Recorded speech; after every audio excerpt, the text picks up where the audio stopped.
네, 안녕하십니까. SDT의 윤지원이라고 합니다. 오늘 김재환 교수님께서 말씀해 주신 대로 저는 양자 기술이 앞으로 어떻게 되고 이런 것들은 다른 분들이 잘 설명해 주신 것 같아서 철저하게 제조업의 관점에서 양자 기술을 어떻게 바라보고 있는지, 어떻게 이것들을 공략을 해야 되는지에 대해서 말씀을 드릴까 합니다.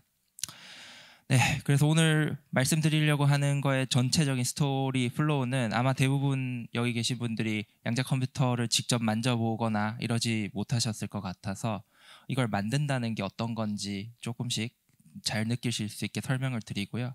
그 다음은 이걸 가지고 결국은 산업을 만들고 돈을 벌고 싶은 건데 우리가 이것들을 어떻게 제조화하고 표준화하는 건지에 대해서 그 필요성에 대해서 좀 논의를 말씀드리고 그 다음에는 지금 우리 산업이 갖고 있는 현 주소에 대해서 말씀드리고 제 발표를 마치도록 하겠습니다. 네, 저는 김재환 교수님께서 말씀 주신 것처럼 이제 바로 전 직장은 키스트고요. 키스트는 사실 병역 특례로 있었습니다. 그 전에는 저는 이제 중학교 때 중학교 때 미국으로 건너가가지고 쭉 유학을 하다가 운이 좋게도 MIT의 블라단 블래틱 교수님 밑에서 이제 고등학생 때부터 일할 수 있는 기회를 얻었습니다. 그래서 그분 밑에서 뭐 이온 트랩도 연구를 하고요. 그리고 이제 바로 옆 학교인 하버드에 가서 미셸 루킨 밑에서 이제 중성원자도 연구할 기회를 가졌고요. 그때 이제 저를 지도해 주셨던 교수님 두 분이 지금 큐에라라고 하는 지금 전 세계에서 중성원자를 가장 잘하는 기업의 대표이시기도 합니다. 대표가 아니라 창립자이시기도 합니다. 석사 때는 컴퓨팅이나 이런 것만 하는 것보다는 이제 통신이라고 하는 분야도 있는 것 같아서 이제 그쪽 분야의 선구자이신 제프 샤피로 교수님 밑에서 제가 연구를 할 기회를 얻었고요. 그러고 이제 병역 특례를 하러 한국 들어와서는 다이아몬드 MB 센터에서 양자 컴퓨터를 하는 연구를 했습니다. 저는 일찍 시작해서 남들은 대부분 다 이거 중에 이제 한 분야만 해보는데 일찍 시작했다라는 장점 때문에 좀 다른 것들을 많이 해볼 수 있었고요. 다른 것들을 하는 것 중에 사실 가장 큰 이유 중에 하나가 뭐냐면 여기 보셔도 그렇고 요 다음 장에도 설명드리겠지만 양자 컴퓨터를 만드는 방법은 되게 많거든요. 대부분 자기 거만 설명합니다. 근데 실제로 이제 학계에 있어 보면은 남들이 하고 있는 것들이 많고 각자가 굉장히 좋은 장점들도 있는데 굉장히 치명적인 단점들도 가지고 있습니다. 그래서 그게 뭔지 파악하기 위해서는 실제로 일을 해보는 수밖에 없다라고 생각해서 저는 여러 개를 해봤고 그 중에서 양자 과학보다는 공학 그리고 그 중에서 이제 제조의 관점으로 저는 좀 연구를 했다라고 얘기를 할 수 있을 것 같습니다. 또 아까 말씀드린 것처럼 굉장히 다양한 게 있다고 말씀드렸는데요. 이게 화면이 조금 깨졌는데 왜 그런지 모르겠네요. 어쨌든 뭐 지금 크게 알려진 건 한 6가지, 뭐 많게는 한 8가지에서 10가지 정도 있다라고 보고 있습니다. 아까 말씀드린 것처럼 각자는 장점이 있고 이제 단점이 있다고 말씀을 드렸는데 그게 뭐가 됐든 잘 만들어야 되고요. 좋은 성능이 나와야지만 되는 게임을 하고 있습니다. 물리학자들, 저도 물리학을 공부를 했지만 물리학자들은 여러 가지 얘기를 할 수 있을 것 같아요. 이게 과학적인 의미가 어떻다라고 얘기를 할 수 있을 것 같은데 국가 입장에서는 한 뭐 몇 조 원씩 돈을 투자를 해야 되고 결국은 리턴 오브 인베스트먼트를 받아야 되거든요. 그러다 보니까 뭐가 제일 잘 만들어지고 뭐가 가장 성능이 좋고 뭐가 가장 미래까지 갈 수 있는지 그런 것들이 이제 굉장히 중요한 관심사죠. 그래서 이런 것들 이제 하나씩 이제 들여다보시죠. QPU가 되게 다양하게 있다고 말씀드렸는데요. QPU 종류들 보시면 아까 말씀드렸던 그런 6가지 리스트들이 있지만은 이 앞에 보시는 것처럼 이제 초전도 QPU라고 해서 이제 IQM에서 공개한 사진이 있더라고요. 그래서 이렇게 생긴 것처럼 이제 반도체 공정을 해서 만드는 것들도 있고요. 그것도 실리콘 스핀이라고 해서 초전도 물질은 아니지만 실리콘 웨이퍼에서 만드는 기술도 있습니다. 이런 거는 이제 아이맥이나 글로벌 파운더리에서 잘 만들고 있습니다. 그래서 이런 것들을 정밀하게 잘 만드는 게 여기서 봤을 때 양자가 제조업이다라고 얘기할 수 있는 이유 중에 하나라고 봅니다. 또 그 전반적인 구조를 바라보시게 되면은 QPU는 사실 전체 중에 굉장히 작은 부분에 속해 있습니다. 이거 IBM에서 굉장히 잘 만든 자료인데요. 여기 보시는 여기 이제 높게 생긴 게 양자 컴퓨터를 이제 홍보를 하거나 할 때 보면 샹들리에라고 하는데, 그 아까 보셨던 QPU라고 하는 거는 여기 조그맣게 들어가 있고요. 나머지들이 전부 다 QPU는 아니지만 QPU를 활용할 수 있게 지원하는 그 구조를 다 가지고 있는 형태를 갖고 있습니다. 예를 들어 QPU를 저기 샹들리에 끄트머리에 설치를 하게 되면은 거기에 올라가는 케이블부터 뭐 일렉트로닉스까지, 그리고 나중에 이제 데이터 센터까지 서비스할 수 있는 이 전반적인 형태가 사실은 이제 제조의 영역이 되겠죠. 그리고 이건 방금 보셨던 건 이제 고체 기반의 방식이라고 한다고 하면, 뭐 중성원자 같은 경우에는 제가 이제 뭐 뮤니크 퀀텀 밸리라고 하는 웹사이트에서 찾아낸 건데, 여기 보시는 것처럼 그 전자 케이블이 들어간 신호가 아닌 레이저가 들어가고 이 레이저에서 나오는 신호들을 읽어야 되는 그 광학적인 디텍터들이 필요한 이런 구조로도 이루어질 수 있습니다.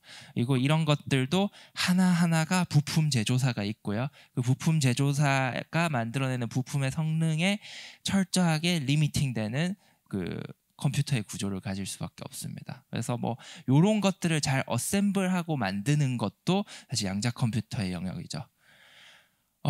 그리고 양자라고 하는 게 워낙에 조금 그 언스테이블한 그런 성질들을 가지고 있다 보니까 환경을 잘 만드는 게 중요합니다. 우리가 반도체 클린룸에서 보면은 클래스가 뭐다라고 얘기하는 것처럼 우리가 밀리켈빈을 도달하든 엄청난 진공을 만들던 이런 게 필요한데, 지금 사실 양자 분야에서 돈 제일 잘 벌고 있는 회사는 여기도 아니고 저기도 아니고 그 블루포스라고 하는 이 냉동기 만드는 데입니다. 이 냉동기 하나가 10억씩 하고요. 연간 뭐 몇백 대씩 전 세계에 팔고 있죠. 아이언큐 매출보다 높습니다. 이런 것들이 사실은 누구나 다 QPU 잘 만들고 싶다 이렇게 생각할 수도 있는데, 어떻게 보면은 굉장히 스마트한 무브를 핀란드에 있는 냉동기 회사가 잘하고 있는 거라고 볼 수도 있을 것 같습니다. 또 다른 제조업적인 부분은 기구적인 내용들인데요. 원자 기반이나 이온 기반의 그 양자 컴퓨터는 진공이 굉장히 중요합니다. 왜냐하면 우리가 필요한 원자들만 담궈놔야 되다 보니까, 다른 공기는 대부분 질소로 이루어져 있는데 그런 질소라던가 다른 것들이 들어가면은 당연히 양자 컴퓨터 성능에 영향을 미치는데, 그런 것들을 잘 대응할 수 있고, 그래서 이제 진공도 잘 만들고요. 여기 보시면 크게 유리창들도 나 있는데 저게 굉장히 투명해가지고 바깥에서 레이저를 쏘고 안에서 나오는 빛을 읽고 하는 게 문제 없을 정도의 이런 머시닝들도 굉장히 중요합니다. 그리고 이런 챔버들도 사실은 굉장히 비싸게 잘 만들면은 몇억 원씩 하고 있습니다. 그리고 저희 회사는 이 중에서 이제 전자장비 제조업에 좀 많이 하고 있는데요. 예전에는 물리학 실험을 한다고 하면 뭐 오실로스코프나 펑션 제너레이터나 이런 것들을 아마 보셨을 거예요. 근데 그거는 실험 장비로는 할 수 있지만은 이게 그 컴퓨터의 부품으로서는 쓰기 어렵거든요. 그럼 컴퓨터 부품을 하려면은 어떻게 해야 되냐라고 보시면, 뭐 기본적으로 이제 계측 제어가 잘 돼야 되고요. 그리고 내부에 이런 하드웨어 IP 안에 피드백, 그리고 뭐 오류를 고친다던가, 그리고 이런 것들을 이제 그 양자 회로를 만들어서 컴파일을 해서 이렇게 돌아가야 되는데, 이제 그런 것들이 잘 돈다던가 이런 게 굉장히 중요한데, 이런 것들이 하는 부품으로서 전자 장비들도 아주 많이 필요합니다. 그리고 이런 전자 장비들의 정확한 가격들 알려드릴 수 없지만 이런 것들도 대당 뭐 수천만 원에서 몇억 원씩 하는 겁니다. 그리고 이런 것들을 잘하는 나라는 지금 뭐 스위스의 ‌쭈리히 인스트루먼트라던가 이스라엘의 퀀텀 머신, 그리고 뭐 저희 같이 이렇게 새롭게 생겨가지고 빠르게 쫓아가고 있는 이런 벤처 기업들도 많습니다. 그 전자장비를 잘 만드는 것도, 전자장비를 잘 설계하고 제조하는 것도 양자 컴퓨터를 잘 만드는 거에 일조를 할 수 있습니다. 그리고 제가 이제 계속 이제 솔리드 스테이트랑 그 원자 기반 왔다 갔다 하는데요. 원자 기반 같은 경우에는 레이저도 잘 만들어야 됩니다. 지금 이런 레이저들은 이게 속에 어떻게 생겼는지 잘 모르실까봐 제가 사진을 하나 갖고 왔는데요. 레이저도 사실 엄청나게 정밀도를 가지고 있는 이런 머시닝이거든요. 기구를 설계하고 기구를 제작하는 게 굉장히 중요합니다. 그리고 그거를 기반으로 우리가 원하는 선폭과 속도를 가진 레이저를 만드는 게 중요한데 우리나라는 아직 잘 못하고 있습니다만 이런 것들 이제 전통적으로 잘하는 뭐 미국이라던가 일본이라던가 뭐 영국 이런 데들은 사실 양자 분야에서 붐이 있다라고 하면은 사실은 이걸 위해서 새로운 기업을 만든 게 아니라 계속 그 예전에 있던 기업들이 이 수준으로 따라와 가지고 이제 사업을 잘 하고 있는 거죠. 그리고 최근에는 되게 중요한 지점 중에 하나가 뭐냐면은 실험실에서 이제 레이저를 만들고 레이저의 그 성능을 만들 수 있는 좀 추가적인 부품들을 달고 하는 게 이제 사람 손이 많이 갔는데 이제 오른쪽에 보시는 것처럼 이제 광학 시스템도 이제 박스화해서 하는 것들이 가고 있습니다. 이거 같은 경우에는 아직은 조금 새로운 영역이라서 뭐 우리나라도 잘할 수 있지 않을까 제가 막연히 이제 생각하고 바라보고 있는 분야기도 합니다. 그리고 최종적으로는 이 양자 컴퓨터는 모두가 가질 수는 없거든요. 우리 집에 놔두고 쓰고 싶긴 하겠지만 뭐 몇십억씩 하는 장비, 비싸면 이제 천억씩 하는 장비들 갖다 놓고는 못 쓰다 보니까 사실 우리나라에서 사줄 수 있는 기업들이 현실적으로 찾아보면 몇 개 없습니다. 몇 개 없는데 그 카테고리가 뭐냐라고 하면은 데이터 센터를 운영하는 곳들입니다. 카카오라던가 네이버라던가 NHN이라던가 아니면 삼성, LG 같이 이제 본인들 데이터 센터를 운영하는 곳들이죠. 그러면은 이제 거기에 양자 컴퓨터가 제조가 돼서 들어가야 되고 조립이 돼서 들어가고 안에서 이제 문제없이 운영이 돼야 되는데 사실 이런 일들은 기존의 CPU나 GPU를 만들어서 그 데이터 센터를 운영하는 것과는 크게 다르진 않거든요. 그래서 이런 제조업도 있습니다. 그리고 지금까지 해왔던 거와 차이가 뭐냐면은 예전에 이제 물리학자들이 실험실에서 실험하는 것도 여기 보시는 거랑 크게 다르진 않아요. 하지만은 지금 이게 제조업이 되는 이유가 뭐냐라고 하면은 이거를 잘 만들고요, 빠르게 만들고요, 싸게 만들고요, 많이 만들려고 하는 게 목적인 거죠. 그래야 이게 산업으로서 그나마 유의미해지니까. 네. 그래서 지금 트렌드를 보시면은 이런 식으로 이제 뭐 늘어나고 있다고 하고요. D-Wave 같은 경우에 사실 솔직히 얘기해서 요즘 굉장히 많은 위험을 갖고 있다라고 얘기를 하는데 어쨌든 큐비트를 늘려가면서 제조하는 것도 제조업이고요. 그리고 큐비트가 만들어 놓기만 할 뿐 성능도 잘 나와야 되거든요. 그래서 이 성능도 좋게 만드는 게 제조업입니다. 그래서 사실 반도체하고 컴퓨터하고 하는 거랑 크게 다르지 않아요. 삼성이 D램을 만들고 D램을 더 빠르게 만들고 더 크게 만들고 결국 그렇게 하는 행위잖아요. 양자 컴퓨터도 마찬가지인 거죠. 그리고 제조적인 문제들이 해결이 돼야지만 이게 제대로 산업이 될 거라고 보니 사실은 그래서 저도 계속 이제 제조가 중요하고 표준화가 중요하다라고 얘기합니다. 그럼 이걸 산업적으로 보면은 사실은 뭐 양자 컴퓨터가 할 수 있는 일이 뭔지 과학계에서 그리고 이제 뭐 연구자들 생태계에서 알아가는 것도 중요하지만 이게 산업이 될 거라는 전제로 굉장히 많은 나라에서 굉장히 많은 돈들을 투자를 해가지고 이 밸류 체인이라는 걸 만들려고 하고 있거든요. 그래서 앞서 보셨던 그런 장비들이 실험 장비로서만 의미 있는 게 아니라 자기들이 제조를 하는데 결국 구매를 하는 사람들이 데이터 센터의 수요자가 됐든 아니면은 양자 컴퓨터를 만드는 수요자가 됐든 공동 기준으로 할 수 있게 만든다라고 하는 게 제가 말씀드리는 이제 제조 표준화의 의미고요. 근데 다만 지금은 사실 이거를 완벽하게 하기엔 좀 어려움이 있습니다. 이거 제가 진화론을 이렇게 찾아보라고 해서 이제 찾아보니까 이런 그림을 주던데 양자 컴퓨터 아까 보시는 것처럼 굉장히 다른 것들로 이제 많이 분화가 되고 가고 있고요. 근데 그 안에서는 각자 알아서 진화를 하고 있다 보니까 사실 굉장히 정신이 없고 사실 지금은 어떤 길이 좋다, 뭐 예를 들어 D램이 좋다라고 하는 게 딱 정해지고 나면 그때부터는 완벽하게 제조 표준화를 할 수 있지만은 지금 단계에 사실 2024년도의 제조 표준화들은 각자가 뭐가 있는지 그리고 각자가 어디까지 왔는지 그리고 앞으로 뭐 만들 건지 파악하는 게 굉장히 중요한 거죠. 그리고 그 로드맵을 정확하게 이해하고 갖고 있는 나라 그리고 기관이 사실 이 분야를 리드할 가능성이 좀 굉장히 높다고 생각을 하고요. 네. 그래서 뭐 전체 시스템 구조는 앞서 보셨던 걸 제조 레벨에서 보면은 장비 레벨에서는 아래쪽에 이렇게 되어 있고요. 그리고 이제 뭐 HPC 플랫폼 위에 여러 가지 소프트웨어 어플리케이션들이 올라가는 구조로 실제로는 서비스가 되는 거고 이게 돼 가지고 나중에는 제조 표준화뿐만 아니라 소프트웨어 표준화까지 될 거고요. 그런 게 되고 나면은 여기 보시는 것처럼 뭐 엔비디아와 IQM이 어떤 일을 한다더라던가 뭐 신약 개발, 금융 모델링, 뭐 최적화 문제, 인공지능 문제 바로 전 그 스피커 분께서 설명을 잘해 주셨던데 이런 식으로 어플리케이션들이 나오고 쓸모있게 될 겁니다. 근데 제조 표준화의 관점, 소프트웨어 표준화의 관점에서 보면은 지금 이거는 거의 뭐 사실 쓸모는 없습니다. 왜 그러냐라고 하면 이미 잘 알려진 기업들이 이런 서비스들을 하고 있긴 한데 그분들께서 이제 마케팅을 하는 것과는 별개로 이런 유즈 케이스들이 논문으로 발표가 되거나 신문으로 발표를 하고 그것들을 실제로 동일한 클라우드 서비스에 돌려보면 동일한 결과가 나오지 않습니다. 동일한 결과가 나오지 않는다라고 하는 이유는 표준화가 안 됐기 때문이죠. 다시 생각해 보면은 팔고 싶은 사람의 얘기를 듣는 것도 중요하지만은 사고 싶고 쓰고 싶은 사람들은 지금은 이게 표준화가 안 돼서 문제다라고 얘기를 합니다. 만약에 여기 계신 분들이 직접 만드시는 분이라면 그런 것들 당연히 또 고민을 하셨으면 좋겠고 또 정책을 입안을 하시는 그런데 영향을 주실 수 있는 분이라고 하면은 이게 진짜 쓸모 있는 방향이 뭔지 이런 관점에서 고민을 해야 되죠. 왜냐하면 마케팅을 하는 거는 한계가 있을 수밖에 없거든요. 이런 내용들은 사실 이미 이제 잘 알려지고 있기 시작합니다. 그래서 어떻게 표준화할 건지가 이 산업 전반적으로 어떻게 신뢰를 얻을 건지에 대한 문제와도 전 동일한 것 같고요.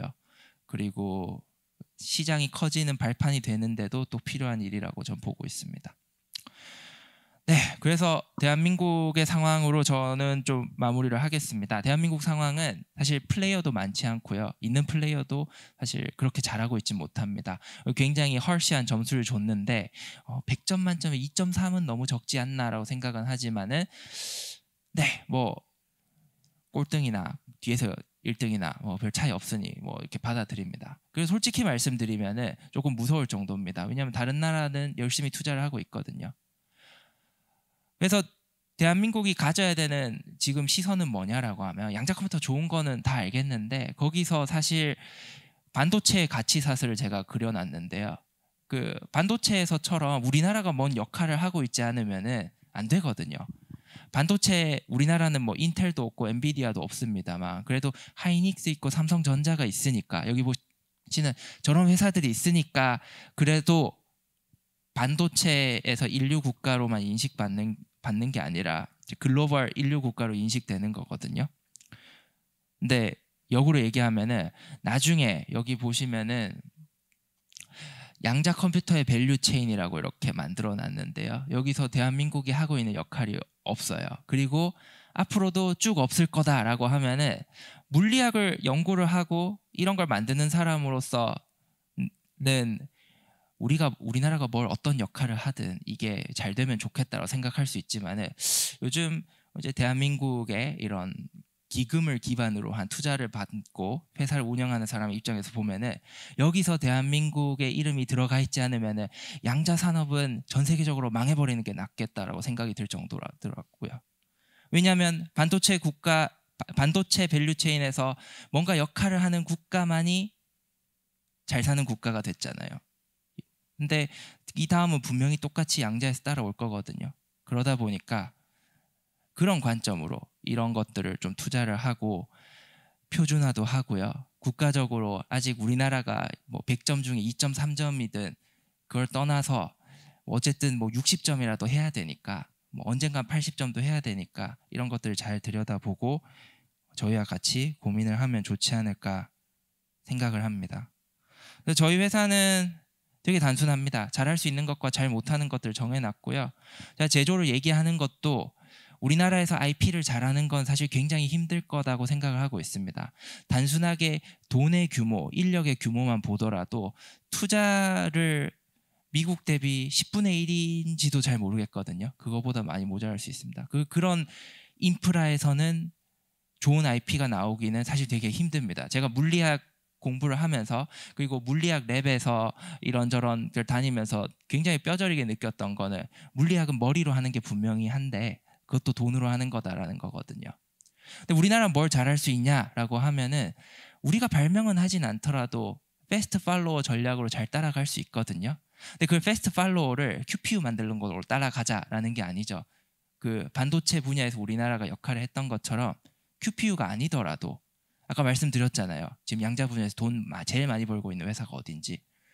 그런 회사들처럼 누가 봤을 때는 표현이 좀 저급해서 죄송할 수 있습니다만 뽀대나지 않더라도 대한민국이 잘할 일을, 그리고 다른 나라가 귀찮아할 만한 일들을 미리부터 선점하고 잘하는 걸로 굉장히 현실적으로 앞으로 올 산업에 대해서 진단하고 갔으면 좋겠습니다. 저희는 해외 기업들 많이 가져올 겁니다. 저희가 언더독이라는 걸 인지를 하고요. 그들의 제조를 한국에서 할 수 있도록 많이 데려올 거고, 뭐 그런 관점에서 뭐 파트너십이나 조인트 벤처나 이런 걸 많이 하고 있습니다. 다행인 점은 제가 좋은 학교를 나와서 그런지 좋은 친구들이 많습니다. 미국에. 그런 친구들 뭐 제 얼굴 봐서라도 한국을 잘 데리고 올 테니 이런 것들을 많이 관심 가져주시고 또 역할을 할 수 있도록 많이 지원 부탁드리겠습니다. 이렇게 마무리하겠습니다. 감사합니다. 네, 감사합니다.